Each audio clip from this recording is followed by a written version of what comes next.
Hello friends, welcome to RK maths campus. Friends, पहले हमारे channel का नाम रितेश सर स्टडी पॉइंट था, जिसे आप सब लोगों ने सब्सक्राइब किया है। और फ़िलहाल मैंने चैनल का नाम बदल दिया, कुछ तकनीकी प्रॉब्लम्स थी जिसकी वजह से बीच में मैं चैनल से गायब भी था। लेकिन फ़िलहाल अब मैं वापस आ गया हूँ और रेगुलर आप लोगों को मैं वीडियो देता रहूँगा। आज मैं एक बहुत छोटी सी टॉपिक पे चर्चा करने वाला हूँ, लेकिन कहीं ना कहीं ये टॉपिक बहुत ही महत्वपूर्ण है। और देखिए, मैं आप लोगों को इस चैनल पे बहुत बेसिक छोटा ट्रिप्स मैं आप लोगों का जो है मैथमेटिक्स के लिए देता रहूँगा। और यदि आप बहुत ही चाहते हैं कि आपका बेसिक मैथ अच्छे से तैयार हो, तो निश्चित रूप से आपको हमारे चैनल को सब्सक्राइब कर लेना चाहिए, ताकि आपका बेसिक कंसेप्ट मैं क्लियर कराता रहूँगा। आज हम आप लोगों से बात करने वाले हैं million, billion, trillion, quadrillion, Quintillion, ये कितना के बराबर होता है, या इंडियन पद्धति में ये क्या होता है। क्योंकि आपको भी पता है कि million, billion, trillion, quadrillion, Quintillion, ये सब जो है हम लोगों का अंतर्राष्ट्रीय पैमाना है।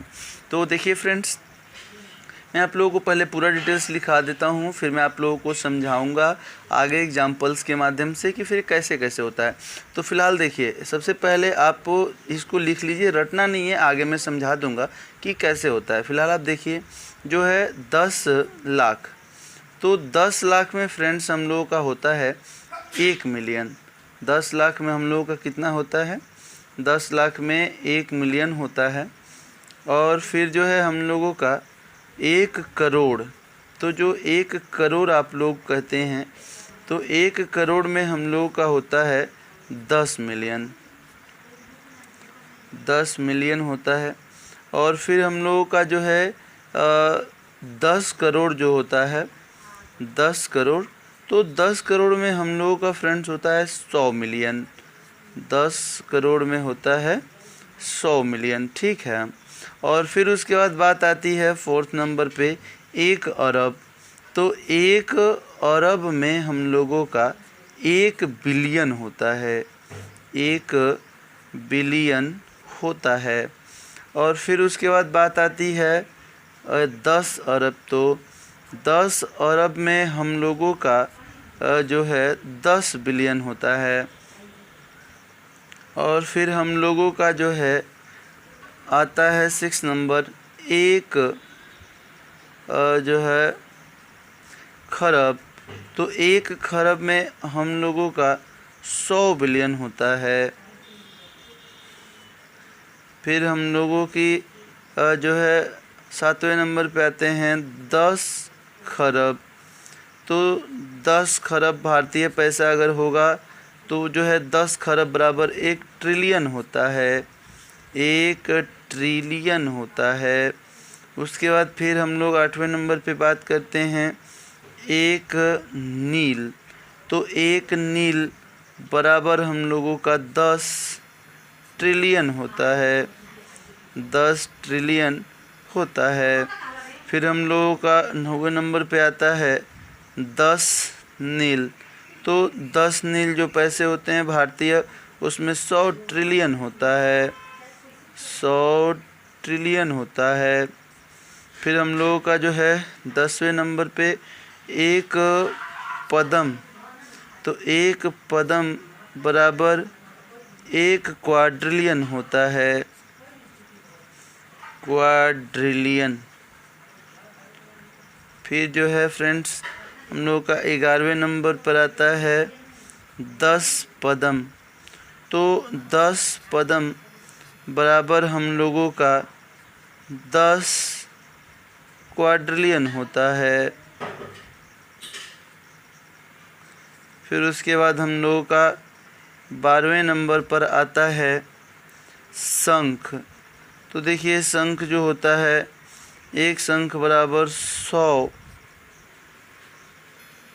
1 शंख बराबर हम लोगों का 100 क्वाड्रिलियन होता है।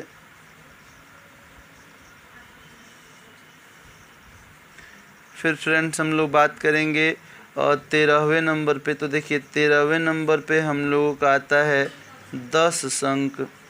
तो 10 अंक में हम लोगों का फ्रेंड्स होता है 1 क्विंटिलियन होता है, 1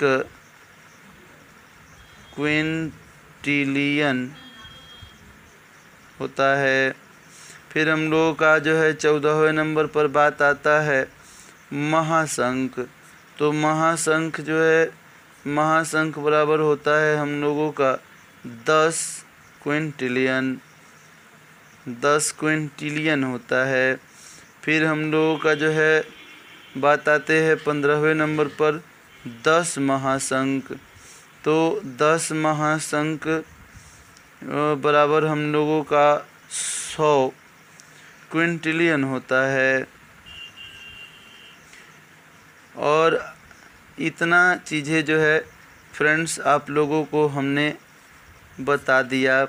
और देखिए फ्रेंड्स, इसके अलावा आजकल जो नापने का या आजकल जो मुद्राओं को गिनने का जो तरीका है वो अब बदल चुका है। अब लाख करोड़, हज़ार करोड़ ऐसे काउंटिंग होती है। तो इसके अगले वीडियो में हम आप लोगों से मिलते हैं इसकी और डिटेल्स चर्चा को लेकर के, और मैं आप लोगों को इसके बारे में, इससे रिलेटेड हर एक बात बता दूंगा, सिखा दूंगा, जिससे कि आप लोग अच्छी जानकारी आज के बाद इसमें रख पाएंगे। फ़िलहाल तो मैंने सिर्फ लिख दिया, इसको रटने की कोशिश मत कीजिएगा, आप बस एक बार पढ़ लीजिएगा और फिर मैं आगे आप लोगों को पूरा लिख के सिखाऊंगा।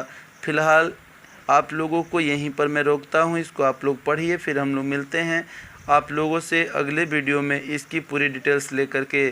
तब तक के लिए आप लोगों से विदा लेते हैं। जय हिंद, वंदे मातरम।